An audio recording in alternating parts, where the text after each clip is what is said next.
குஜராத்தில் ஏற்பட்ட கலவரம் எப்படி ஏற்பட்டுச்சு, இஸ்லாமியர்களுக்கு எதிராக என்னென்ன விஷயங்கள் பண்ணிக்கிட்டு இருக்காங்க, சிஏஏ சட்டத்தை கொண்டு வந்து அதில் இஸ்லாமியர்களுக்கு எதிராக நீங்க எப்படி கொண்டு வந்தீங்க. அதே போல இன்றைக்கு வந்து கர்நாடகாவில் ஹிஜாப் அணிவதற்கு அவ்வளவு பெரிய பிரச்சனையை தூண்டிவிட்டு ஒரு மத கலவரமாகவே அதை மாற்ற முயற்சிங்களே. அப்ப தொடர்ந்து இஸ்லாமிய மக்களுக்கு எதிராக இந்த பாஜக எப்படி செயல்பட்டு கொண்டிருக்கிறது. இப்ப திடீர்னு வந்து நாங்க இஸ்லாமியர்களை நலன் விரும்பிகள், இஸ்லாமியர்களை வந்து நாங்க மேம்படுத்த போறோம் அப்படின்னு ஒரு சட்டத்திட்டத்தை கொண்டு வந்தீங்கன்னா யாராவது நம்புவாங்களா? எத்தனை மத்திய அமைச்சரவை பட்டியலில் வந்து இஸ்லாமியர்கள் இருக்காங்க. பாஜக இருக்கக்கூடிய இஸ்லாமியர்கள் பலரும் அந்த முஸ்லீம் ராஷ்டிரிய மன்ச் இந்த மாதிரி நிறைய பேர் அவங்க ஆதரவை கொடுக்குறாங்கல்ல இந்த சட்டத்துக்கு. நம்ம வந்து எல்லாத்தையுமே வந்து ஆதரவு கொடுக்குற கட்சிகளுடைய பாயிண்ட் ஆஃப் வியூலையோ இல்லை இவர்களுக்கு ஆதரவாக பேசக்கூடியவங்களோட பாயிண்ட் ஆஃப் வியூல நம்ம பார்க்கக்கூடாது. சாதாரண ஏழை எளிய இஸ்லாமிய மக்கள், கடைக்கோடியில் இருக்கக்கூடிய மக்கள், அவர்களுடைய பாயிண்ட் ஆஃப் வியூல தான் நம்ம இந்த ஆட்சியாளர்களை பார்க்க வேண்டியதாக இருக்குது. நம்ம அப்படி தான் நம்ம எல்லா இடத்துலையும் பேசிக்கிட்டு இருக்கோம். பதில் இல்லைன்னா உடனே வந்து இவர்கள் வந்து புரியாமல் பேசிக்கிட்டு இருக்கிறாங்க, சின்ன பசங்க பேசிக்கிட்டு இருக்கிறாங்க, பாயிண்ட் இல்லாமல் பேசிக்கிட்டு இருக்கிறாங்கன்னு இவ்வளோ பிரச்சனை இவங்க பேசிக்கிட்டு இருக்காங்க. இதுவே டிஎம்கே ஃபைல்ஸை பற்றி அதே இதில் அவர்கிட்ட கேட்குறாங்க, நீங்கள் டிஎம்கே ஃபைல்ஸ் எல்லாம் வந்து நிறைய ரிலீஸ் பண்ணீங்களே, ஏன் ஆக்ஷன் எடுக்கணும்னா, அண்ணா நான் தோட்டத்துக்கு போய் ரொம்ப நாள் ஆச்சுண்ணே, நான் தோட்டத்துக்கு போகலண்ணே, நான் தோட்டத்துக்கு போகணுண்ணே அப்படிங்கிறேன். இது எந்த மாதிரியான இப்போ யார் பாயிண்ட் இல்லாமல் பேசிக்கிட்டு இருக்கிறது நீங்கள் யோசிச்சு பாருங்கள். மக்களை சந்திக்க வந்து கேரவேனில் போறாரு, ஊருக்கு வெளியில் நின்று பேசுறாரு, இதெல்லாம் பேசுவாங்க. இப்போ பாதுகாப்பு கொடுத்துட்டாங்க அப்படின்வாங்க. சந்திக்கவே இல்லைன்னு வச்சுக்கலாம், மக்களை சந்திக்கவே இல்லை அப்படி. அரசியல் பிரச்சனைகளை பேசினா பேசுறாருன்னுவாங்க, பேசலன்னா இவர் அமைதியா இருக்காரு அப்படின்னா. அறிக்கை கொடுத்தாருன்னு வச்சுக்கலாம், இவர் அறிக்கையா கொடுத்துட்டு இருக்காருன்னு. அறிக்கை கொடுக்கலன்னா இவர் அறிக்கை கூட கொடுக்க மாட்டாரு அப்படின்னா. உங்களுக்கு என்ன தாண்டா பிரச்சனை, நாங்கள் என்ன பண்ணணும், லிஸ்ட் போட்டு கொடுத்துருங்க பேசாம. இந்த கச்சத்தீவை வந்து தாரை வார்த்து கொடுக்கும்போது என்ன பண்ணிக்கிட்டு இருந்தீங்க, ஏன் வந்து அப்போ நீங்கள் தடுக்க முடியல? ஏன்னா இன்றைக்கு இந்த திமுக ஒன்றிய ஆட்சியாளர்களுடைய ஒரு அடித்தளமாக இருந்த கட்சி, கூட்டணியில் அதிகார பலம் மிக்க ஒரு கட்சியாக இருந்துச்சு, அமைச்சரவையில் இருந்துச்சு. அப்போல்லாம் இருக்கும்போது கச்சத்தீவை மீட்க நீங்கள் நடவடிக்கை எடுக்கல, ஏன் கச்சத்தீவை உங்களால் மீட்க முடியல? இந்த மாதிரியான ஒரு சூழ்நிலையில் நம்ம அரசியல் பண்ணிக்கிட்டு இருக்கிறோம், மக்களுடைய பிரச்சனைகள் எடுத்து பேசிட்டு இருக்கோம். இல்லை நீங்கள் கச்சத்தீவை பற்றி அறிக்கை கொடுத்துருந்தீங்க, வக்ஃபு சம்மந்தமாக அறிக்கை கொடுத்துருந்தீங்க, இதெல்லாம் ஏன் நீங்கள் கடந்த காலத்தில் பேசலை?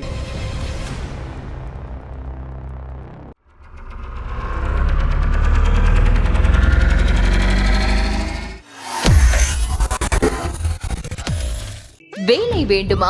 ப்ளூ ஓஷன் இருக்கிறது. 10th 12th டிப்ளமோ டிகிரி படித்தவர்களுக்கு உணவு, தங்குமிடம், இஎஸ்ஐ, பிஎஃப், இன்சூரன்ஸ் உள்ளிட்ட சலுகைகளுடன் அனுபவத்திற்கேற்ற நல்ல சம்பளம் 15,000 முதல் 30,000 வரை. பெண்களுக்கு முன்னுரிமை. 2,000க்கும் மேற்பட்ட வேலை வாய்ப்புகள் உள்ளன. இப்போதே தொடர்பு கொள்ளுங்கள். Blue ocean.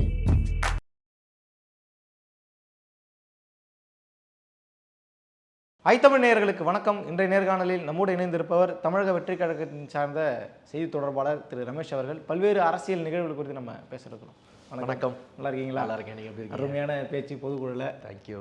நம்ம வந்து பின்னாடி நான் பேசுகிறேன், என்னால் வக்ஃபிலிருந்து நம்ம ஆரம்பிப்போம். நேற்று வக்ஃபு திருத்த சட்ட சம்மந்தமாக அறிக்கையெல்லாம் கூட கொடுத்தீங்க. அண்ணாமலை கேட்டார் எந்த பாயிண்ட்டு என்ன இது அப்படி இப்படிங்கிட்டு, அதாவது வழக்கம் போல் உங்களுக்கு ஒரு குற்றச்சாட்டு, புரிதலே இல்லாமல் அறிக்கை கொடுக்குறாங்கன்ற மாதிரி குற்றச்சாட்டு வைக்கிறேன். வக்ஃபு திருத்த சட்டத்தை நீங்கள் ஏன் எதிர்க்கிறீங்க? முதல்ல அதாவது இந்த வக்ஃபு சட்டத்தை நம்ம ஏன் எதிர்க்கிறோம் அப்படின்னு பார்த்தீங்கன்னா, சில விஷயங்களை வந்து நம்ம பார்க்க வேண்டியது இருக்குது. இன்றைக்கு பாஜக ஒரு சட்டத்தை கொண்டு வருது அப்படின்னா அதனுடைய உள்நோக்கம் என்ன அப்படின்ற ஒரு பார்க்கக்கூடிய ஒரு சூழ்நிலை தான் இன்னைக்கு இருக்கு. அவங்களுடைய ட்ராக் ரெக்கார்டு வந்து அந்த மாதிரி இருக்கும். இப்போ வந்து நாங்கள் இஸ்லாமியர்களுடைய நலனுக்காக இந்த சட்ட திருத்தத்தை கொண்டு வரோம், அந்த வாரியத்தை வந்து நம்ம வந்து மேலாண்மைப்படுத்துகிறோம், அதை வந்து கரெக்டாக வந்து கடைக்கோடி ஏழை இஸ்லாமிய மக்களுக்கும் சென்றடையக்கூடிய வகையில், பயன்பெறக்கூடிய வகையில் நாங்கள் அதை மாற்றுறோம் அப்படின்ற ஒரு அடைமொழிக்குள்ளே என்ன பண்ணுறாங்கன்னா அவங்க இந்த சட்ட திருத்தத்தை எல்லாம் கொண்டு வராங்க. ஆனால் உண்மையிலேயே அதில் இருக்கக்கூடிய பல விஷயங்கள் வந்து இஸ்லாமிய பெருமக்களால் கேள்வி எழுப்பப்படுது, அச்சத்தை உண்டாக்கி இருக்கிறது அப்படின்றத நம்ம பார்க்க வேண்டியது இருக்குது. இன்றைக்கு வந்து அந்த வக்ஃபு வாரியத்திற்கு சொந்தமான அந்த எழுதி கொடுக்கப்பட்ட நிலங்கள் இருக்குது பார்த்தீங்களா, அந்த நிலங்கள் வந்து அந்த வாரியத்திற்கு சொந்தமானதா அல்லது வந்து அரசாங்கத்திற்கு சொந்தமானதா இல்லை ஆக்கிரமிப்புக்கு உள்ளாக்கப்பட்டுச்சா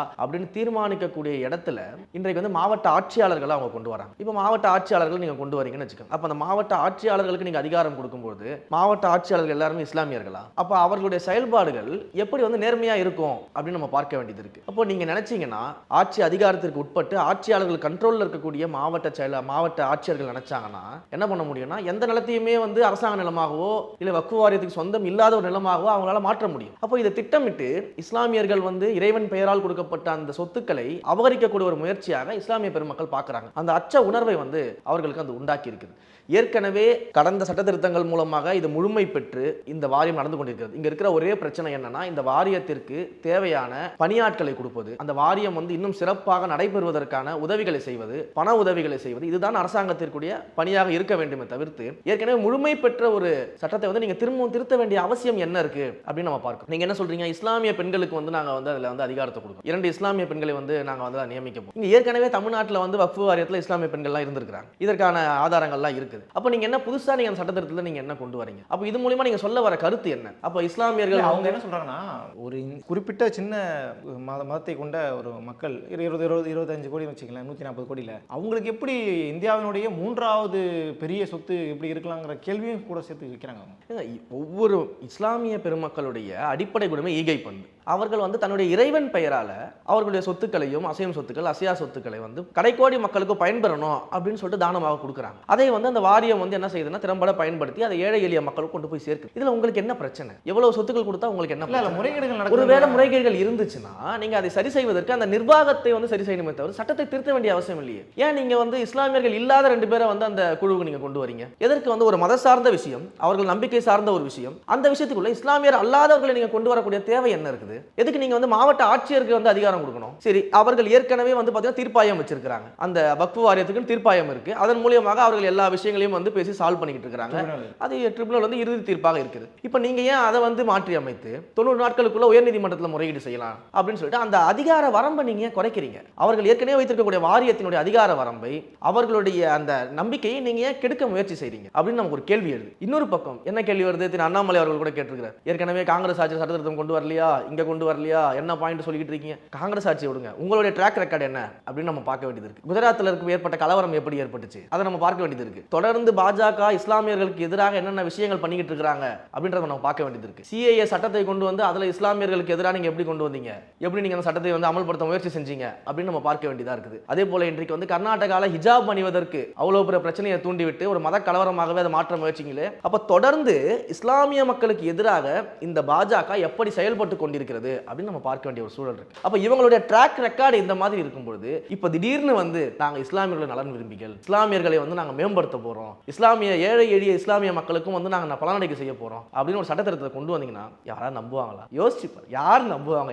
இவங்களோட ட்ராக் ரெக்கார்டே தப்பா இருக்கும்போது இப்ப செய்யறது மட்டும் எப்படி ஏத்துக்க முடியும்? இதுதான் நம்ம மக்களுடைய அச்சவுடலுக்கு காரணம். அப்போ ஏற்கனவே இருக்கக்கூடிய முழுமை பெற்றிருக்கக்கூடிய அந்த சட்டத்தை திறம்பட நடத்துவதற்கு, ஆக்கிரமிப்புகளை வந்து எடுத்து அதை அந்த மக்களுக்கு பயன்படக்கூடிய வகையில் செய்வதற்கு என்ன செய்யணுமோ அதை மட்டும் செஞ்சாலே போதும். இவ்வளவு தேவையில்லாத சட்ட திருத்தங்கள் அங்க வேண்டாம் அப்படின்றத நம்மளுடைய பாயிண்ட் ஆஃப் வியூவா இருக்கு. அண்ணாமலை கேட்ட பாயிண்ட் அதுதான். உங்களுடைய ட்ராக் ரெக்கார்டே தப்பா இருக்கு மிஸ்டர் அண்ணாமலை அவர்களே. அந்த ட்ராக் ரெக்கார்டு தப்பா இருக்கும் பொழுது நீங்க ஒரு விஷயத்தை முன்னெடுக்கிறீங்க, அந்த முன்னெடுப்புல கூட வந்து உண்மையிலேயே அந்த மக்களுக்கு பயனளிக்கக்கூடிய வகையில முன்னெடுப்புகள் இருந்தா பரவாயில்ல, எப்படி அந்த வாரியத்தினுடைய நம்பிக்கையை, அந்த வாரியத்தினுடைய அதிகாரத்தை எப்படி வந்து ஒடுக்கலாம் அப்படின்ற முறையில நீங்க கொண்டு வரீங்க அப்படின்றப்போ கண்டிப்பாக இந்த பாயிண்ட் ஆஃப் வியூல அதை நாங்க எதிர்க்க தான் செய்யும். இல்ல, தொடர்ச்சியா முத்தலாக் பிரச்சனையா இருக்கட்டும், ஹிஜாப் பிரச்சனையா இருக்கட்டும், சிஏஏ கொண்டு வந்ததா இருக்கட்டும், இப்போ வக்ஃபு பிரச்சனையா இருக்கட்டும், இதுக்கு பின்னாடி இந்த சட்டங்கள் அமலானதுக்கு அப்புறம் ஏதாவது பிரச்சனை நடந்துச்சா? எதுவுமே நடக்கல, அப்புறம் நீங்க வந்து கத்திட்டு இருக்கீங்கன்ற மாதிரி விமர்சனம் பண்றாங்கல்ல. நீங்க பிரச்சனை நடக்காதுன்னு சொல்ல முடியாதுல்ல. நீங்க வந்து பாத்தீங்கன்னா அவங்களோட எத்தனை கலவரங்கள் நடந்துகிட்டு இருக்குது இன்னைக்கு. இஸ்லாமிய பெருமக்கள் எத்தனை இடங்கள்ல பாதிக்கப்பட்டிருக்கிறாங்க. அவர்களுடைய உடையில, உணவுல, உரிமைகள்ல, வழிபாடுகள்ல எத்தனை இடங்கள்ல இன்னைக்கு பிரச்சனை இருக்கு. இன்றைக்கு நம்ம வந்து ஒரு பொது இடங்கள்ல வந்து ஒரு இஸ்லாமியர் வந்து தொழுகை நடத்த முடியுமா? ஒரு மால்கள்லயோ இல்ல ஒரு பொது இடங்கள்லயோ இஸ்லாமியர்கள் தொழுகை நடத்தினா வடநாட்டில் என்ன பண்ணிட்டு இருக்காங்க? இஸ்லாமியர்கள் மீது தாக்குதல் நடக்குதா இல்லையா? ட்ரோன்லாம் வச்சு பார்த்துட்டு இருந்தாங்க, வன்முறை நடக்குதா இல்லையா? புல்டோசரை வச்சு நீங்க வந்து எல்லார் வீடு இடிச்சு தள்ளிங்களே, அல்ல 90% மேலானவர்கள் இஸ்லாமிய பெருமக்கள் அவங்களுடைய வீடுகள் இடிச்சு தள்ளுறீங்க போராட்டக்காரர்கள் சொல்லிட்டு. அப்போ நீங்க சட்டத்திட்டங்களை கொண்டு வந்துட்டு அவர்களை ஒடுக்கக்கூடிய செயல்களை தொடர்ந்து செய்யறதுனால தான் நம்ம எதிர்க்கிறோம். நீங்க உண்மையிலேயே இஸ்லாமிய நலம் விரும்பிகள் அப்படின்னு நீங்க சொல்றீங்கன்னா, உண்மையிலேயே நீங்க இஸ்லாமிய பெண்களை வந்து மேம்படுத்தணும்னு நினைக்கிறீங்கன்னா, பாஜக தன்னுடைய நாடாளுமன்ற உறுப்பினர்கள்ல எத்தனை பேர் இஸ்லாமியர்களை வைத்திருக்கிறாங்க? எத்தனை இஸ்லாமிய பெண்கள் இருக்கிறாங்க? எத்தனை மாநிலங்களில் பாஜக ஆளக்கூடிய மாநிலங்களில் இஸ்லாமியர்களை முதலமைச்சராக வச்சிருக்கீங்க, இல்லை இஸ்லாமிய பெண்களை முதலமைச்சராக்கிட்டீங்க? எத்தனை மத்திய அமைச்சரவை பட்டியலில் வந்து இஸ்லாமியர்கள் இருக்காங்க? பாஜக இருக்கக்கூடிய இஸ்லாமியர்கள் பலரும் அந்த முஸ்லீம் ராஷ்ட்ரிய மன்ச் இந்த மாதிரி நிறைய பேர் அவங்களுக்கு ஆதரவே கொடுக்குறாங்கல்ல இந்த சட்டத்துக்கு. ஆதரவு கொடுப்பாங்க, ஆதரவு கொடுக்குற நம்ம வந்து எல்லாத்தையுமே வந்து ஆதரவு கொடுக்குற கட்சிகளுடைய பாயிண்ட் ஆஃப் வியூலையோ இல்லை இவர்களுக்கு ஆதரவாக பேசக்கூடியவங்களோட பாயிண்ட் ஆஃப் வியூல நம்ம பார்க்கக்கூடாது. சாதாரண ஏழை எளிய இஸ்லாமிய மக்கள், கடைக்கோடியில் இருக்கக்கூடிய மக்கள், அவர்களுடைய பாயிண்ட் ஆஃப் வியூல தான் நம்ம இந்த இந்த ஆட்சியாளர்களை பார்க்க வேண்டியதாக இருக்குது. நம்ம அப்படி தான் நம்ம எல்லா இடத்துலையும் பேசிக்கிட்டு இருக்கோம். இன்றைக்கு வந்து உயர்நீதிமன்ற நீதிபதியில் எத்தனை பேர் இஸ்லாமியர்கள் இருக்காங்க, இஸ்லாமிய பெண்கள் இருக்காங்க. உச்சநீதிமன்ற நீதிபதிகளில் எத்தனை பேர் வந்து இஸ்லாமியர்கள் இருக்காங்க, இஸ்லாமிய பெண்கள் இருக்காங்க. அரசு அதிகாரத்தில் வந்து இஸ்லாமிய பெண்களுக்கு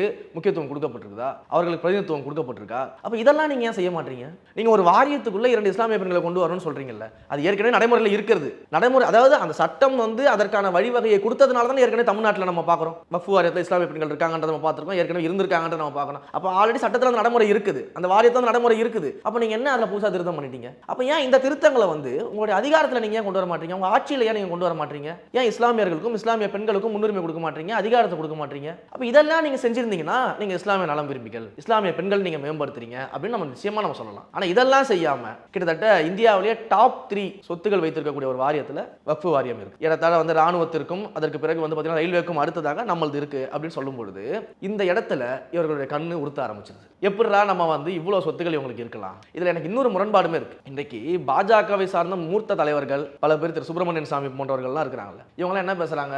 கோயில்களை வந்து அறநிலைத்துறையிலிருந்து விடுவித்து அந்தந்த ஊரில் இருக்கக்கூடிய அந்தந்த ஊரில் இருக்கக்கூடிய பலர் இவங்ககிட்ட கொடுத்துடணும், ஊரில் இருக்க நிர்வாகிகள்கிட்ட கொடுத்துடணும், அவங்க வந்து அந்த கோயிலை வழி நடத்துவாங்க, அவர்கள் அந்த கோயிலுக்கு தேவையானதை செய்வாங்க, அறநிலைத்துறை எடுத்துட்டு இந்துக்கள்கிட்ட கொடுக்குறாங்க. ஸோ இதற்கான முன்னெடுப்பை நீங்கள் நடத்துறீங்க. அப்போ ஒரு இஸ்லாமிய மதத்தினுடைய வக்ஃபு வாரியத்தை எடுத்து நீங்கள் அரசாங்கத்தினுடைய அதிகாரத்தில் கொண்டு வரணும்னு முயற்சி பண்ணுறீங்க. எதுக்கு மாவட்ட ஆட்சியாளர்கள் மூலமாக அதை ஒடுக்கணும்னு நினைக்கிறீங்க? எதுக்கு நீங்கள் அந்த குழுவில் வந்து இஸ்லாமியர்கள் அல்லாதவர்களை உள்ள கொண்டு வந்து சில மாற்றங்களை கொண்டு வரணும்னு ஏன் நினைக்கிறீங்க? 12 ஆண்டுகளுக்கு மேலே ஒரு நிலத்தை வந்து ஒரு சொத்துக்களை வந்து ஆக்கிரமித்து வைத்திருப்பவர்கள் வந்து அந்த நிலத்தையே உரிமை கொண்டாடக்கூடிய வகையில் அந்த சட்டத்தில் சில மாற்ற திருத்தங்கள் ஏன் கொண்டு வரீங்க? அப்ப எல்லா வகையிலுமே ஒரு ஓட்டையை நீங்க சட்ட திருத்தத்தில் கொண்டு வரீங்க அப்படின்றப்போ அது இஸ்லாமிய மக்களுக்கு, கடைக்கோடி மக்களுக்கு பாதிப்பை ஏற்படுத்தும் என்ற அச்ச உணர்வு அவர்களுக்கு இருக்கிறது. அதனால தான் நம்ம எதிர்க்கிறோம். இப்போ இவ்வளோ விளக்கமாக பேசக்கூடிய நபர்களை பார்த்து ஏன் அண்ணாமலை போன்றவர்கள், பாஜகவை சார்ந்தவர்கள், உங்களுக்கு எதிராக பேசக்கூடியவங்கலாம் ஏன் புரிதல் இல்லாமல் பேசுகிறாங்க, என்ன பாயிண்ட் அப்படி கேட்கக்கூடிய தேவை என்ன இருக்குது? ஏன்னா நம்ம உண்மையை வெளிப்படையாக கேட்டுறோம்ல.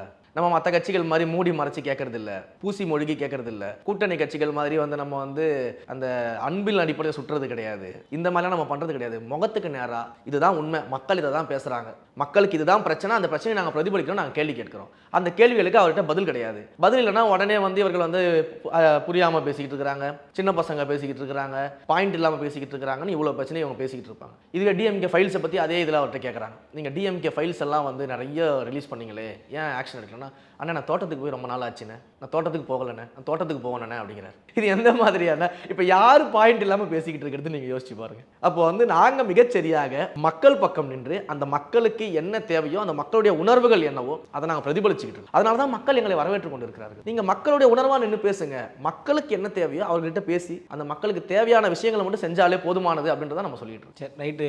அடுத்ததாக நான் பொதுக்குழுக்கு நான் வரேன். பொதுக்குழு சம்மந்தமாக நல்ல ஸ்பீச், உங்களோட ஸ்பீச்சும் சரி, விஜய் அவர்கள் செஞ்ச அந்த சைகைகள் இதெல்லாமே ரொம்ப க்யூட்டாக இருந்தாலும், இன்னொரு பக்கம் இது பொதுக்குழு மாதிரியே ஃபஸ்ட்டு நடக்கலை, ஏதோ மாநாட்டில் பேசுகிற மாதிரி பேசிகிட்டு இருக்கீங்க. ஏன்னா பொதுக்குழுக்குன்னு ஒரு ஃபார்மெட், எல்லா அரசியல் கட்சிகளுக்கும் பொதுக்குழுக்குன்னு ஒரு ஃபார்மெட் இருக்குது, அந்த ஃபார்மெட்டை அவங்க ஃபாலோ பண்ணவே இல்லை. குறிப்பாக சில ஜேர்னலிஸ்ட்லாம் நான் பேசும்போது வரவு செலவு கணக்கு சம்மந்தமாக எதுவும் காட்டல, தீர்மானங்கள் போடும்போது தலைவரை வந்து நாங்கள் முன்மொழிகிறோம், தலைவருக்கு தான் எல்லா அதிகாரமும் இருக்குங்கிற விஷயத்தை கூட அவர் வெளிப்படையாக கேட்டு அதை வந்து பொதுக்குழு உறுப்பினர்கள் சம்மதம் தெரிவிக்கணும், அந்த மேட்டர் கூட அவங்க பண்ணலை. இதனால் அவங்களுக்கு தேர்தல் கமிஷனில் வரைக்கும் பிரச்சனை இருக்குன்ற மாதிரிலாம் சொல்கிறாங்களே, பொதுக்குழு மாதிரியே நடக்கலை அப்படின்ற ஒரு குற்றச்சாட்டு இருக்குல்ல, நம்ம இங்கிருந்து ஆரம்பிக்கலாம். பொதுக்குழு தேர்தல் ஆணையத்தின்படி எப்படி நடக்கணுமோ அப்படிதான் நடந்திருக்கு. தலைவருக்கு தான் முழு அதிகாரம் என்பதை அந்த இடத்துல நம்ம டிக்ளேர் பண்ணியிருக்கோம்.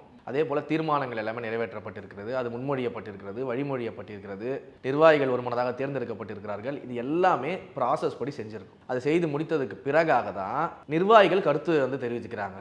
தொகுதியில் இருக்கக்கூடியவர்கள் அவருடைய பிரச்சனைகளை வந்து தலைவரிடம் தெரிவிக்கிறாங்க. அதே போல் எங்களை போன்ற தலைமை கழகத்திற்குரிய நிர்வாகிகளும் எங்களுடைய கருத்துக்களை வந்து நாங்கள் அந்த இடத்துல தெரிவிக்கிறோம். அதற்கு பிறகாக நடந்த நிகழ்வுகள் தான் இந்த பேசப்பட்ட நிகழ்வுகள், நாங்கள் பேசினது இது எல்லாமே. அதுக்கு முன்பாக ஒரு பொதுக்குழு எப்படி நடக்க வேண்டுமோ அதன்படி ஜனநாயகத்தின் பால் நின்று அந்த பொதுக்குழு தீர்மானங்களை நிறைவேற்றியிருக்கிறது. எல்லாமே மிகச்சரியாக நடந்திருக்கிறது. அதில் எந்த விதமான சந்தேகமும் யாருக்கும் வேண்டாம். நாங்கள் பேசுகிறோம் அப்படின்னா நாங்கள் வந்து ஒரு கருத்து தெரிவிக்கிறோம். இந்த பப்ளிக் எப்படி பிஹேவ் பண்ணுறாங்க, என்ன மாதிரி நம்மளை பார்க்குறாங்க, இந்த ஆட்சியாளர்களை எப்படி பார்க்குறாங்க, பப்ளிக்கோட தேவை என்ன அப்படின்றத தலைவர்களுக்கு அந்த பொதுக்குழு கூட்டத்தின் வாயிலாக கருத்து சொல்லும்போது நாங்கள் பேசுகிறோம். உடனே அதுக்கு ஒரு கும்பல் கிளம்பிடுவாங்க, ஆவேசமாக பேசுகிறாங்க, எல்லாரும் கத்தி பேசுகிறாங்க, இவங்க கத்தி பேசினாலே பிடிக்காதுன்னு சொல்லி. கூடுதலாக இன்னொன்று இருக்குது, முத்துவேல் கருணாநிதி ஸ்டாலின் அவர்களே மோடிஜி அவர்களேன்னு சொல்லி கேட்கும்போது ஸ்டாலினை கூப்பிடும்போது மட்டும் நீங்கள் ரொம்ப இதாக கூப்பிட்டுட்டு பிரதமர்கிட்ட வந்து பார்த்து பண்ணுங்க சார் பார்த்து பண்ணுங்க சார் ஏன் கெஞ்சிரிங்கன்ற அளவுக்குலாம் விமர்சனம் பண்ணுறாங்க. இவர்களுக்கு மரியாதை கொடுத்தாலும் பிரச்சனை, கொடுக்காட்டியும் பிரச்சனை. நாங்கள் வந்து நீங்கள் வெளிப்படையாக இத்தனை நாளாக நாங்கள் வந்து ஃபாசிசம் பாயாசம்னு சொல்லிக்கிட்டு இருக்கிறோம். ஒரு கட்சி துவங்கி ஒரு ஆண்டு முடிஞ்சது, 2வது ஆண்டு நடப்போட்டு இருக்கிறோம். மிக தெளிவாக ஃபாசிசம் பாயாசம்னு சொல்கிறோம். மதவாத அரசியல்வாதிகள், மத பிளவுவாத அரசியல்வாதிகள், ஊழல்வாதிகள் அப்படின்னு மிக தெளிவாக நாங்கள் அடித்து பேசிக்கிட்டு இருக்கோம். அதை அடித்து பேசும்பொழுதே நீங்கள் கதறிட்டு இருந்தீங்க. ஆனாலும் எப்படியாவது நம்மளுடைய பேரை தக்க வச்சுக்கணும் அப்படின்றதுக்காக அவர் பயப்படுறாரு, பேர் சொல்ல மாட்டேங்கிறாருன்னு நீங்கள் இன்னைக்கு வெளிப்படையாக பேரை சொல்லிட்டாரு.